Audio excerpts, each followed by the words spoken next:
Hi everyone, welcome to Star Science with Swati. I'm Swati Kameshwar, and in this video, we are going to be talking about some reflections from last week's transits, particularly related to Pluto conjunct Venus and Mars, and my experience of working with those transits. So let's get started. So, a quick recap from last week. March is off to an intense start already with the Pisces new moon. We had Mercury conjunct Saturn on the same day, and then a couple of days later, we had Venus and Mars conjunct Pluto, trining the North Node in Taurus. And we have a lot of active transits coming up with respect to Venus and Mars as well. So, intense week. So, let's get started by just quickly centering and grounding ourselves. And I invite you to take a pause here and take a few deep breaths. And really allow that sun within your heart to come forth.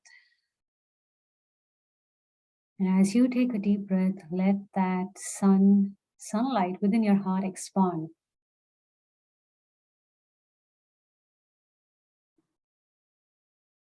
And as your heart expands and opens, tune into what is important for you and hold the intention that you are able to receive whatever you need to from this video going ahead. Thank you.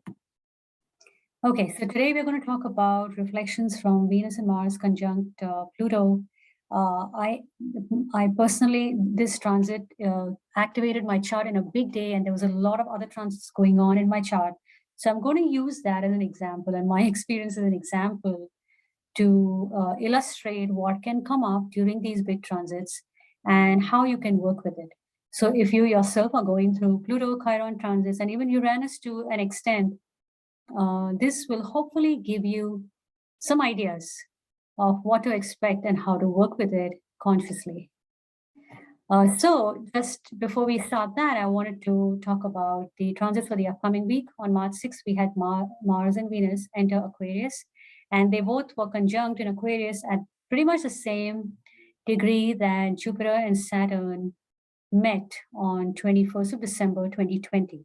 So I feel like it's starting off another chapter, and this month of March is particularly important. I feel like the transits coming in the coming months are all super important. Every month seems to be like a big year packed into that time frame. But so we take it like transit by transit and just work with each one and the collective energy as well. And then on March 13th, we have Sun conjunct Neptune at 22 degrees of Pisces, very, very close to the degree that Jupiter and Neptune will be meeting on April 12th. And also when Mars and Venus enter Aquarius in the coming weeks, they will conjunct Saturn and square the nodes. So a pretty big time to pay attention to everything that is coming up to be released and coming up to take us onto a new path. And then on March 18th, we'll have the Virgo full moon at 27 Virgo. So let's dive into the personal reflection and just give you a quick background of what is going on in my own chart and how I worked with it. So Venus and Mars were conjunct Pluto at 27, close to 28 degrees of Capricorn on the 3rd of March. And this transit squared my own natal Chiron and South Node in the 3rd house in Aries at similar, almost exactly the same degrees, 27, 28 degrees of Aries. And so, of course, it was also squaring my North Node in Libra. So quite a massive T-square going on there for me. To be honest, I didn't even feel the influence of that or the intensity of that. I was actually experiencing more of the gift of it till we came closer to 3rd of March. And then on the 2nd of March, we also had the Mercury conjunct Saturn. And the degree of that conjunction was almost exactly squaring my Scorpio midheaven. At the same time, around the same days, I had my final Uranus opposition. I have Uranus in Scorpio, so Uranus in Taurus was exactly opposing that for the final time, 3rd time. And I also currently have Neptune squaring my Gemini moon. And I know a lot of you have Neptune at 22, 23 degrees of Pisces affecting something or the other in your chart at a similar degree. So you can see there's a lot of stuff going on there. And basically what all this meant was that communication and expressing my message, with Mercury and Chiron in my third house. That is very, very much about communication, expressing identity, expressing message, self-expression, expressing what's important to me, and standing in my power. So these were the themes that this these transits were activating. So what happened was that there were a couple of incidents that sort of were prickly while I was going through it, and uh, it showed up in the way of me saying something, but then somebody else not receiving it in the way that I had hoped it would be. So there was a lot of even though the conversations were very cordial and respectful, there was definitely a difference in opinion and a difference in values. So at the time when I was having the conversation with the person, it was very, very respectful. So, they were talking about their point of view, and I explained my point of view, and we were able to move through it pretty quickly. And I was like, wow, this is a very, I've shared with y'all that I have worked a lot on my own Chiron in the last many years in terms of healing my Chiron and expression and allowing my expression to come through more and more. So I was actually very satisfied that we were able to have that very cordial conversation. And then after the conversation was over, I started to notice all the feelings coming up from the deep. And this was actually on the 3rd of March, the exact day of the Venus Mars conjunction with Pluto. And there was just so much of that Chiron energy of woundedness coming up, despite the outcome having been pretty decent. The outcome of the conversation was pretty decent, but the energy of Chiron, I felt like, was coming up to be released big time. So how I felt was just a lot of sadness and a lot of hurt. Felt like I was not being heard, felt like a lot of shame coming up, which seemed very odd given how the conversation had gone. But this is exactly like how Chiron can work. So I just wanted to illustrate this because it's the energy, leftover energy that is felt.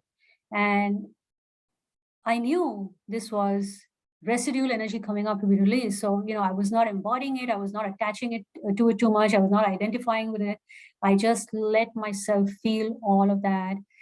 Did a lot of tapping, a lot of crying to let it out. And even though externally I had handled that in a very, very cordial way, behind the scenes, I was allowing myself to feel all these residual emotions. And that was a very important part. It's a super important part of the process. By the time it was all done, I felt so much more at peace. When I had completed my process, I felt very much at peace. I felt actually quite happy at the way I had handled it, but also the way I had supported myself to move through the emotions when they did come up. I was not judging myself. I was not, saying like, I worked on my Chiron a million times already, and yet again this comes up. No, it's just some part of our internal state coming up, another layer coming up to be released, and I just allowed myself to release it with as much compassion as I could muster. So that was, I wanted to share that because this is kind of the formula that I follow whenever I work with Pluto Chiron transits. And, if you've been following my work, you know that I talk a lot about helping ourselves release a shadow, but then always inviting the highest essence of the transit. And I truly have been experiencing those gifts of Pluto, which is the empowerment, and Chiron, which is a gift coming through. So even though I have been, because I have been expecting that for the longest time, I haven't felt these energies. And yet when this exact square happened in my activating my chart, another layer comes out to be released, and then you just do the work, inner work, to release it without attaching too much meaning to it. So the first step when you work with Pluto Chiron transits is to acknowledge it, like really understand that, okay, you know what, this is happening, and you let yourself feel it. So you move the emotion with a tremendous amount of compassion for yourself and no judgment. And then you move on. So you take action with that new energy. So after I had completed this whole process, I really felt so much more certain of my own position, of my own values, and of how I wanted to come across. It's always been my intention to communicate, to really honor what I want to communicate and what I want to express, and yet to communicate that in a way that um, does not put somebody else down. So it's okay, I'm okay having a difference of opinion with somebody else, but I want to make sure that I'm heard, and I also want to make sure that I am not dishonoring somebody else. So really holding that Libra space. We had Mercury retrograde in Libra a few months back, and it was all about honoring different points of view. And I feel like that is so important for me. And so this Venus, Mars, Pluto squaring my nose, it was also squaring my North Node in Libra, about really coming to a place that I can be an equal to somebody else and allow every point of view to be heard without speaking from the filter of a wound. So that's the thing that I have been so very conscious of, that oftentimes in the past, because I was speaking from the wound, it would come across as defensive or as too strong. And I'm so much more aware of that now. And so, speaking not from the wounded place, but from a very open heart, but at the same time, making sure that I do express what I want to say, because that is also important to me. My own expression is important to me. So, taking action with this new energy is important. Going ahead and doing something that anchors this new energy is key. And really, the highest purpose of Pluto Chiron transits, and of course, I was going through Uranus also at that time. So that's really about standing in your sovereign power along with Saturn, and standing in your uniqueness and all of that. It's about empowerment. It's about you being able to share your authentic self without feeling that people are going to get nervous about it or hurt about it. But then also not speaking from that place of wound, but coming from a place of balance. And I think above all, it's about compassion, opening of our heart space, really being very cognizant of our own divinity and somebody else's, the opposite person, and holding space for both of those. And I have to say, working with these transits over and over again, and feeling that emotion and letting that move over and over again, these transits are ego, Pluto, Chiron, Neptune, they are ego eradicators. they will remove false identifications and attachments, and it always working with it in this way it keeps bringing me back to the truth, and it just allows so much of the false identity to fall away, and ultimately that leaves you with so much peace. At least it's left me with a lot of peace about who I am and where I am headed. So I hope this gives you a window into how to work with Pluto Chiron transits, especially if you're going through something similar. And I would love to hear from you what you took away from this sharing. And just to end, I wanted to sort of reinforce the practices for March, and the fact that this emotional inner work is necessary. Like our commitment to doing it consistently is the thing that's going to help us to have cleaner current emotions that lead to the highest quality actions, and they also open our heart so much. Continue to do the heart opening practices, and I'm really thankful for all of you who shared some practices last week. They was just beautiful examples, playing with a pet, playing with your children, lots of beautiful examples shared. So do check that out. And then, of course, commitment to directing your life force energy, being very, very intentional with where you're putting your attention, and always inviting the highest path and the highest love to be infused in your actions. So that's it for this week.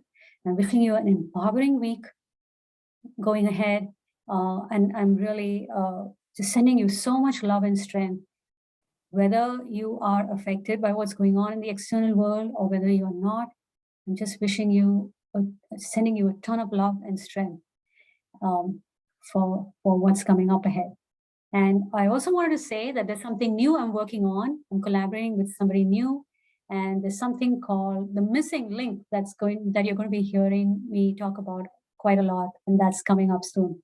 And in the meantime, continue to share in the videos. I'm going to be responding to all the comments. I'm kind of running a little bit behind, but I do want you to know that I read every comment and I'm very thankful for everything that you share. Thank you so much and bye.